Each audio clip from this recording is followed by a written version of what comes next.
행복한 왕자. 어느 도시의 높고 둥근 기둥 위에 행복한 왕자의 동상이 우뚝 솟아 있었다. 온몸은 얇은 금박으로 덮여 있었고 두 눈은 빛나는 사파이어였으며 칼자루에는 루비가 빛나고 있었다. 동상을 보는 사람들은 누구라도 감탄하지 않을 수 없었다. 마치 바람개비 새처럼 아름답구나. 시의회 의원 한 사람은 예술적인 취향을 드러내 보이려고 일부러 이런 표현을 쓰기도 했다. 그러나 실용적이지 못한 사람이라는 비난을 들을까 두려워 이렇게 한마디 덧붙였다. 물론 그렇게 쓸모있는 것은 아니지만 어린아이들이 때를 써대면 분별력 있는 어머니들은 이렇게 말하기도 했다. 너는 왜 저 왕자님을 본받지 못하는 거지?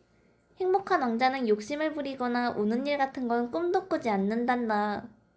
시리에 빠진 어떤 사나이는 이 멋진 동상을 바라보며 이렇게 중얼거렸다. 나 아닌 누군가라도 저렇게 행복하다니 좋은 일이야. 주황색 외투와 깨끗한 텃바지를 댄 고아원 어린이아이들은 성당에서 나오며 말했다. 야, 정말 천사님 같아. 너희가 그런 걸 어떻게 알지? 너희는 천사를 본 적이 없을 텐데 말이야. 수학 선생이 아이들에게 물었다. 꿈속에서 천사님을 보는 걸요? 아이들이 대답했다. 그 수학 선생은 어린아이들의 꿈 같은 것은 믿지 않았기 때문에 얼굴을 찌푸리며 싸늘한 표정을 지었다. 어느 날 밤에 작은 제비 한 마리가 그 도시 위를 날아가고 있었다. 친구들은 이미 6주 전에 이집트로 모두 날아가 버렸지만 이 제비는 아름다운 갈대와 사랑을 하느라 혼자 뒤에 남게 된 것이었다. 지난 봄 제비는 커다란 노란 나비를 쫓아 강을 따라 날아가다가 갈대를 보았고 갈대의 날씬한 허리에 반해 다가가 말을 걸었다. 제비는 마음속 생각을 당장 말하지 않고는 견디지 못하는 성격이었다. 당신을 사랑해도 될까요? 그러자 갈대가 가만히 머리를 숙이며 제비에게 인사했다. 제비는 갈대의 주위를 빙빙 돌면서 자신의 날개로 강의 수면을 스쳐 잔잔한 은빛 물결을 일으켰다. 제비는 여름 내내 갈대 곁에서 사랑을 속삭였다. 거참 별나단 말이야. 갈대는 가난한 데다 친척이 너무 많아서 귀찮을 텐데. 다른 제비들은 옆에서 수군거리곤 했다. 사실 그 강은 갈대로 온통 무성했다. 그러는 사이 어느새 가을이 돌아와 제비들은 모두 날아가 버렸다.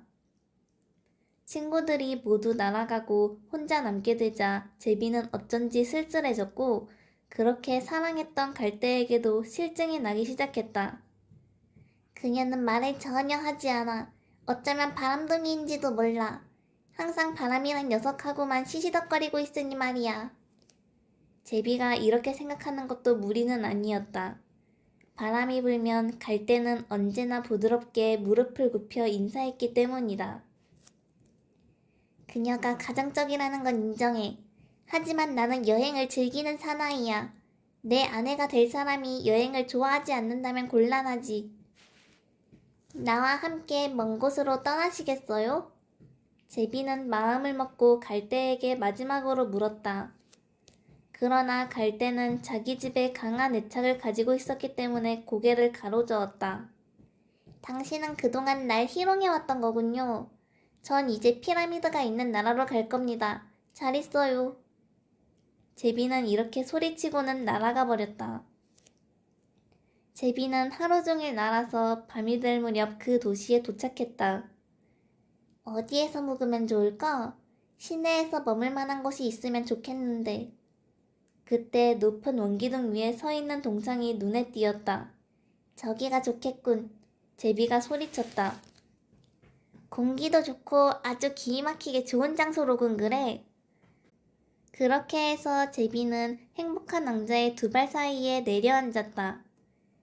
황금으로 꾸민 침실에서 자게 됐는걸. 제비는 주위를 둘러보면서 잠잘 준비를 했다.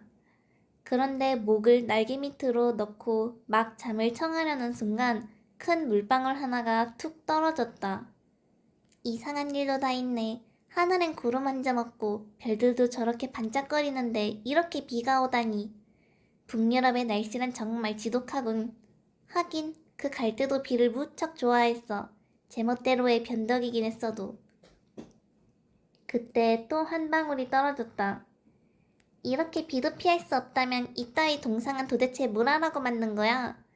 이거 어디 괜찮은 굴뚝이라도 찾아야겠는걸. 제비는 다른 곳을 찾아 날아가기로 마음먹었다. 그러나 제비가 날개를 펴기도 전에 물방울이 또 떨어졌다.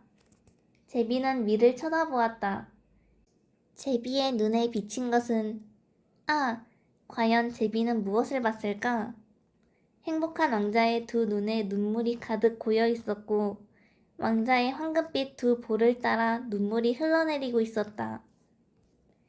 달빛을 받은 그 아름다운 얼굴을 바라보자 제비는 어쩐지 왕자가 무척 가엾어졌다. 당신은 누구신가요? 제비가 물었다. 나는 행복한 왕자란다. 제비가 다시 물었다. 그런데 왜 울고 있는 거죠? 흠뻑 젖었잖아요. 내가 살아서 마음을 가지고 있었을 때에는 눈물이 무엇인지도 몰랐단다. 슬픔이라고는 없는 안락한 궁전에서 살았으니까 말이야. 낮에는 정원에서 친구들과 함께 놀고 밤이면 큰 홀에서 앞장서서 춤을 추었어. 정원은 높은 성벽으로 둘러져 있었는데 그 너머에 무엇이 있는지에 대해서는 전혀 생각도 해본 적이 없었단다. 내 주위에 있는 것으로도 충분히 아름다웠기 때문이지. 궁전에서 일하는 사람들은 모두 나를 행복한 왕자라고 불렀지. 만약 즐거움이 행복이라면 난 분명 행복했어. 어쨌든 난 행복하게 살았고 또 그렇게 죽었단다. 내가 죽자 신하들은 나를 여기 이렇게 높은 곳에 세워주었지. 덕분에 난 이 도시의 온갖 보기 싫은 것, 슬픈 일을 빠짐없이 볼 수 있게 됐지. 그래서 심장이 나부로 만들어졌는데도 불구하고 난 내가 본 것들 때문에 울지 않고서는 견딜 수가 없어. 행복한 왕자가 대답했다. 그럼 이 양반이 전부 순금으로 만들어진 게 아니란 얘기군. 제비는 중얼거렸다. 그러나 예의 바른 제비는 차마 이런 얘기를 대놓고 하지 않았다. 저 멀리 말이야. 왕자는 낮게 울리는 목소리로 얘기를 계속했다. 여기서 훨씬 먼 저쪽 좁은 골목길에 가난한 집이 있어. 창문이 열려 있어서 그 집 식탁에 어떤 여자가 앉아 있는 게 보이는구나. 얼굴은 비쩍 여위었고 초췌해. 바늘에 찔린 자국 때문에 손은 온통 벌겋게 거칠어졌어. 재봉사거든. 그녀는 지금 두껍고 윤이 나는 비단 옷감에 정열화라는 열대 지방의 꽃무늬를 수놓고 있어. 궁전에서 열리는 무도회에서 여왕의 제일 아름다운 시녀가 입을 옷이야. 이 집의 방 한 구석에는 조그만 사내아이가 침대에 알아누워 있어. 열이 심하고 오렌지를 먹고 싶어해.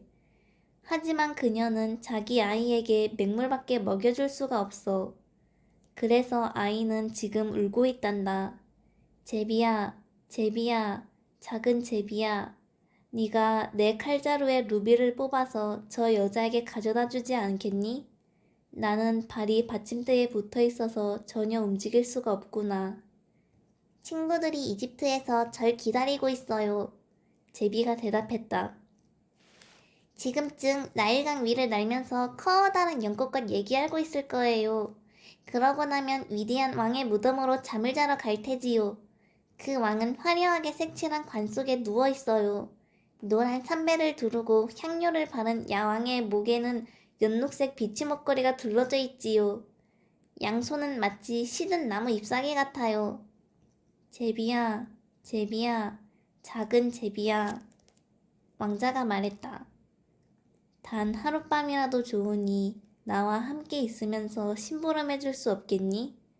저 어린아이는 이제 목이 타서 더 이상 견딜 수 없을 지경이야. 아이의 어머니가 애타하는 모습을 차마 지켜볼 수가 없구나.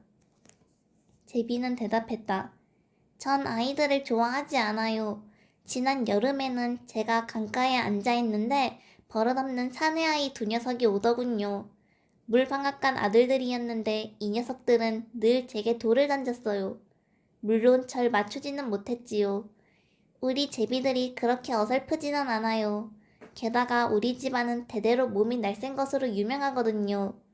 그래도 어쨌든 녀석들이 그 바보 같은 짓을 한 건 사실이에요. 제비는 막상 말을 그렇게 하기는 했지만 슬픈 얼굴을 하고 있는 왕자를 보니 측은한 마음이 생겼다. 여긴 너무 춥네요. 하지만 하룻밤 왕자님과 같이 있으면서 심부름을 할게요. 고맙다, 작은 제비야. 왕자는 말했다. 그래서 제비는 왕자의 칼자루에서 커다란 루비를 뽑아내 그것을 부리에 물고 도시의 지붕 위로 날아갔다. 제비는 하얀 대리석으로 천사들의 모습이 새겨진 성당의 탑을 지나갔다. 궁전 옆을 지나면서 무도회의 음악 소리를 들었다. 어떤 아름다운 소녀가 연인과 함께 테라스에 나와 있었다. 그 연인이 소녀에게 이렇게 속삭였다. 아, 얼마나 아름다운 밤입니까? 그리고 사랑의 힘은 얼마나 아름답습니까?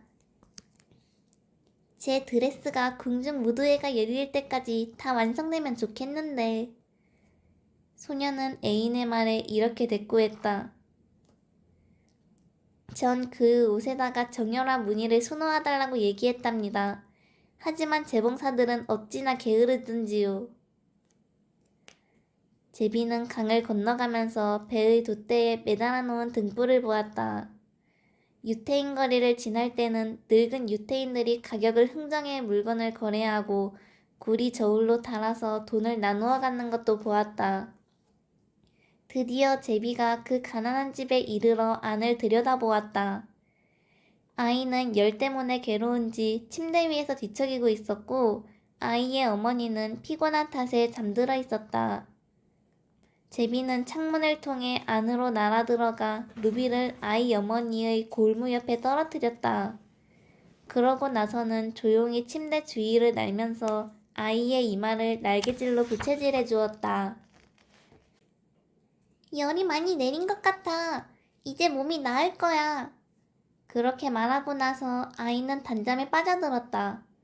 제비는 행복한 왕자에게 돌아가 자기가 한 일을 이야기해 주었다. 참 이상한 일이에요. 이렇게 추운 밤인데도 나는 지금 무척 따뜻함을 느껴요. 그건 너가 좋은 일을 했기 때문이야. 왕자가 말했다.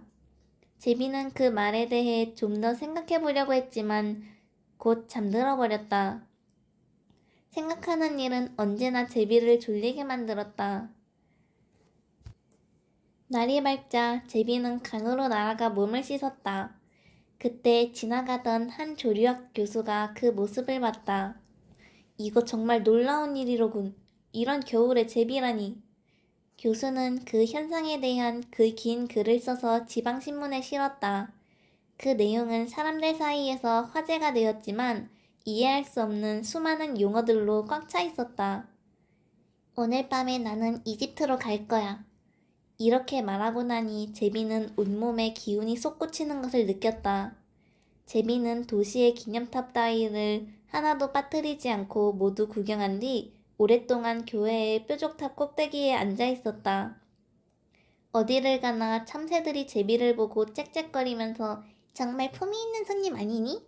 하고 주고받는 소리를 듣는 것이 즐거웠다.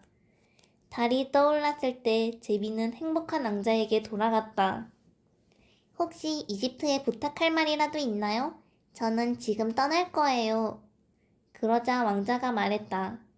제비야, 제비야, 작은 제비야, 하룻밤만 더 나와 함께 있어주지 않으련?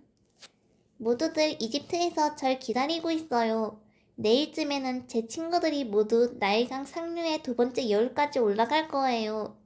거기에는 창포 수풀이 무성한 풀 속에서 하마가 잠을 자고 있고 커다란 화강암 앙자에 memnon 신이 앉아있죠. 그 신은 밤새 가만히 별을 바라보다가 새벽에 샛별이 반짝이기 시작하면 외마디로 환성을 터뜨려요. 하지만 금방 잠잠해지죠.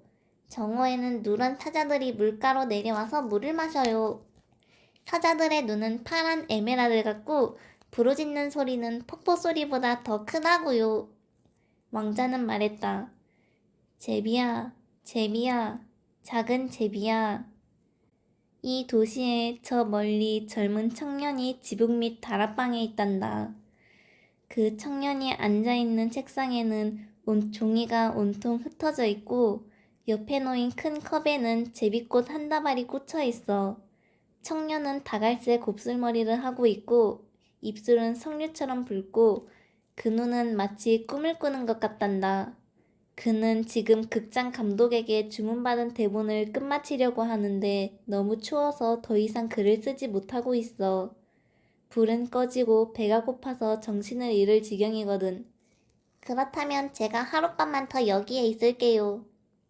마음씨 고운 제비는 왕자의 얘기를 듣고 이렇게 대답했다. 루비를 하나 더 가져다 줄까요? 루비는 더 없단다. 남아있는 건 내 두 눈뿐이야. 이건 사파이어인데 1000년 전에 인도에서 가져온 거란다. 하나를 뽑아서 청년에게 갖다 주렴. 이걸 보석상에 팔면 양식과 땔감을 장만해서 대본 쓰는 것을 끝마칠 수 있을 거야. 왕자님, 저는 그런 일을 할 수 없어요. 제비는 울기 시작했다. 제비야, 제비야, 작은 제비야, 내가 말한 대로 해줘. 왕자가 말했다. 그래서 제비는 왕자의 누나를 하나 뽑아내 청년이 살고 있는 지붕 밑 다락방으로 날아갔다. 지붕에 구멍이 뚫려 있어서 안으로 들어가는 것은 어렵지 않았다. 제비는 날렵하게 날아서 구멍 안으로 들어갔다. 청년은 양손으로 머리를 감싸 안고 있느라 제비가 날개를 파닥이는 소리를 듣지 못했다. 그저 언뜻 고개를 들어보니 시든 제비꽃 위에 아름다운 사파이어가 굴러떨어져 있는 게 눈에 띄었을 뿐이었다. 이제야 세상이 나의 가치를 알게 된 모양이군. 누군가 내 작품을 좋아하는 사람이 몰래 갖다 놓은 것이 틀림없어. 나는 이제 대본을 끝마칠 수 있어. 청년은 기쁨에 넘쳐서 이렇게 외쳤다. 다음 날 제비는 항구로 날아갔다. 커다란 배의 돛대 위에 앉아 선원들이 배의 창고에서 큰 상자들을 끌어올리는 것을 보았다. 선원들은 상자를 끌어올릴 때마다 영차, 영차, 어이! 하고 소리를 질렀다. 나도 이제 이집트에 간다. 제비도 지지 않고 큰 소리로 외쳤다. 하지만 아무도 그 말에 신경 쓰는 사람은 없었다. 달이 떠올라 제비는 다시 행복한 왕자에게 날아갔다. 작별 인사를 하러 왔어요. 제비가 소리쳤다. 제비야, 제비야, 작은 제비야. 하룻밤만 더 나와 같이 있어주지 않겠니? 왕자가 말했다. 겨울이에요. 곧 차가운 눈이 내릴 거고요. 이집트에는 태양이 푸른 야자나무 위를 따뜻하게 비추고 있을 거예요. 악어들은 진흙탕 속에서 나른하게 주위를 둘러보고 있을 거고요. 제 친구들은 바알베크의 사원에 둥지를 짓고 분홍빛, 흰빛 비둘기들은 서로를 쳐다보며 정답게 노래하고 있을 거예요. 친애하는 왕자님, 나는 떠나야 해요. 하지만 왕자님을 잊지는 않을게요. 그리고 내년 봄에는 왕자님이 사람들에게 준 보석 대신 다른 아름다운 보석 2개를 가져다 드릴게요. 빨간 장미보다 더 빨간 루비와 큰 바다보다 더 푸른 사파이어를 말이에요. 아래 광장에 왕자가 말했다. 어린 성냥팔이 소녀가 서 있어. 그런데 그만 성냥을 모두 시궁창에 빠뜨려 못쓰게 되었단다. 소녀가 돈을 벌어가지 못하면 그녀의 아버지가 매질을 할 거야. 그래서 소녀는 울고 있어. 신발도 스타킹도 신지 못한 데다 작은 머리에 아무것도 쓰지 못한 채로 말이야. 부탁이니 내 다른 눈을 뽑아서 소녀에게 가져다 주렴. 그럼 소녀의 아버지가 소녀를 때리지 않을 거야. 하룻밤만 더 왕자님 곁에 있을게요. 제비가 말했다. 하지만 전 왕자님의 눈을 뽑을 수는 없어요. 그러면 왕자님은 전혀 볼 수가 없잖아요. 제비야, 제비야, 작은 제비야, 내가 하라는 대로 하렴. 그래서 제비는 왕자의 다른 눈을 뽑아서 쏜살같이 광장으로 날아 내려갔다. 제비는 성냥팔이 소녀의 옆으로 급 강화하면서 소녀의 손바닥 안에 보석을 살짝 밀어 넣었다. 너무 예쁜 유리보석이네. 하고 어린 소녀가 소리쳤다. 소녀는 기뻐 웃으면서 집으로 달려갔다. 제비는 왕자에게로 돌아와 말했다. 왕자님은 이제 아무것도 보지 못해요. 그래서 이제부터는 제가 왕자님 곁에 머물 거예요. 안 돼. 너는 이집트로 떠나야 해. 가엾은 왕자가 말했다. 전 항상 왕자님 곁에 있을 거예요. 그렇게 말하고 나서 제비는 왕자의 발치에서 잠을 잤다. 그 다음날 하루 종일 제비는 왕자의 어깨 위에 앉아 낯선 땅에서 보았던 것에 대해 왕자에게 이야기해 주었다. 나일강 강가에서 길게 줄지어서 부리로 금붕어를 잡는 따오기 이야기며 사막에 살면서 모든 것을 다 아는 스핑크스 이야기, 호박으로 만든 구슬을 들고 낙타 옆에서 천천히 걷는 상인의 이야기, 큰 수정을 숭배하고 흑단처럼 검은 달에 있는 산의 왕에 대한 이야기, 야자수 속에서 잠자고 벌꿀과자를 먹여주는 20명의 승려를 데리고 있는 커다란 푸른뱀 이야기와 크고 평평한 나뭇잎을 타고 호수를 건너 항해에서 나비와 전쟁을 하는 난쟁이들의 이야기를 들려주었다. 사랑하는 귀여운 제비야, 너는 나에게 놀랄만한 일들에 대해 이야기해 주었지만 무엇보다도 놀랄만한 것은 인간들의 고통이란다. 슬픈 만큼 큰 신비는 없어. 귀여운 제비야, 시내로 날아가 네가 본 것을 나에게 들려주겠니? 왕자의 말에 제비는 도시 위를 날면서 부자들은 멋진 집에서 즐겁게 지내는 반면에 거지들은 그 집 문 앞에서 구걸하는 것을 보았다. 제비는 어둡고 좁은 길로 날아가서 어두운 거리를 멍하니 보고 있는 굶주린 아이들의 창백한 얼굴도 보았다. 다리의 아치 밑에는 어린 소년 둘이 몸을 따뜻하게 하려고 서로의 몸을 끌어안고 있었다. 소년들은 너무 배고파 하고 말했고 경비원은 여기서 자면 안 돼! 하고 소리치고 있었다.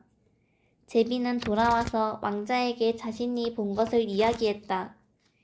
나는 순금으로 덮여 있어. 왕자가 말했다.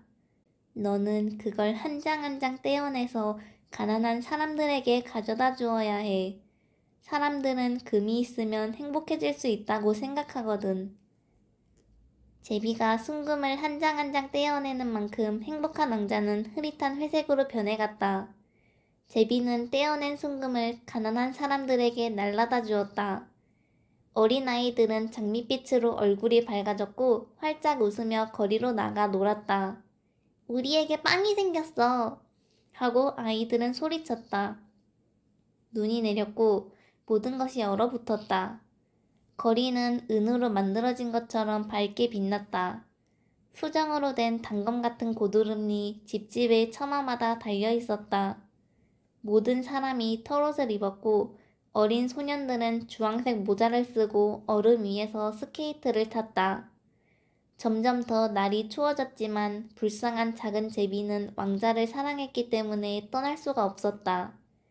제비는 빵가게 문 밖에서 주인이 보지 않을 때 빵 부스러기를 쪼아 먹었고 날개를 퍼덕거려 몸을 따뜻하게 하려고 애썼다. 그러나 제비는 마침내 자기가 죽게 될 거라는 걸 알고 있었다. 이제 제비는 왕자의 어깨 위로 겨우 날아올랐다. 안녕히 계세요, 친애하는 왕자님. 제비는 왕자에게 나지막하게 말했다. 제가 왕자님 손에 입 맞출 수 있게 해주세요. 드디어 이집트로 떠나는 거구나. 잘됐다, 작은 제비야. 넌 여기서 너무 오랫동안 머물러 있었어. 하지만 내 입술에 입 맞춰다오. 나는 너를 사랑한단다. 왕자가 말했다. 제가 가는 곳은 이집트가 아니에요. 죽음의 집으로 가는 거예요. 죽음과 잠은 형제죠? 그렇죠? 제비는 행복한 왕자의 입술에 키스를 한 뒤 왕자의 발 아래로 떨어져 죽었다. 그 순간 마치 무엇인가가 부서지는 것처럼 왕자의 동상 안에서 이상한 소리가 났다. 납으로 된 심장이 소리를 내며 두 쪽으로 갈라졌던 것이다. 무서울 정도로 혹독하게 추운 날이었다.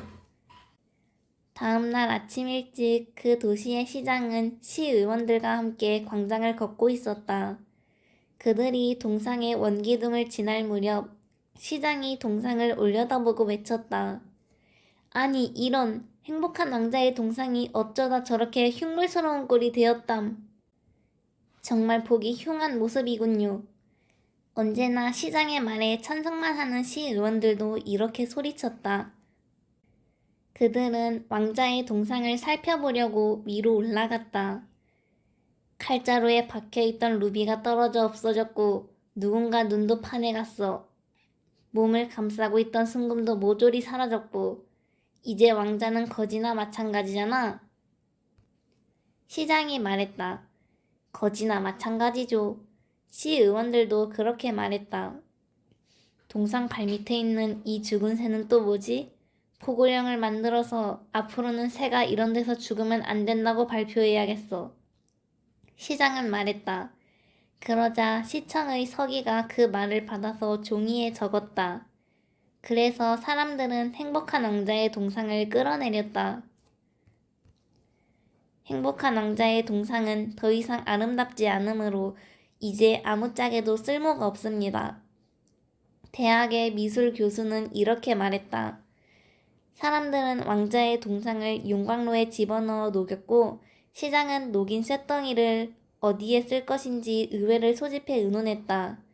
당연히 이 쇳덩어리로 새로운 동상을 만들어야 할 것이오. 그리고 내 모습을 동상으로 만들려고 하오. 시장이 말했다. 아니요, 내 모습을 동상으로 만들어야 합니다. 시의원들도 저마다 나서서 이렇게 소리쳤고 다툼이 벌어졌다. 들리는 소문으로는 그 사람들은 아직도 계속 다투고 있다고 한다. 거참 이상한 일이군. 용광로 공장의 감독이 말했다. 이 납으로 된 부서진 심장 조각은 아무리 해도 용광로에서 녹지 않으니 말이야. 이건 그냥 버려야겠군. 그래서 사람들은 그것을 죽은 제비가 버려진 쓰레기 더미 위에 버렸다.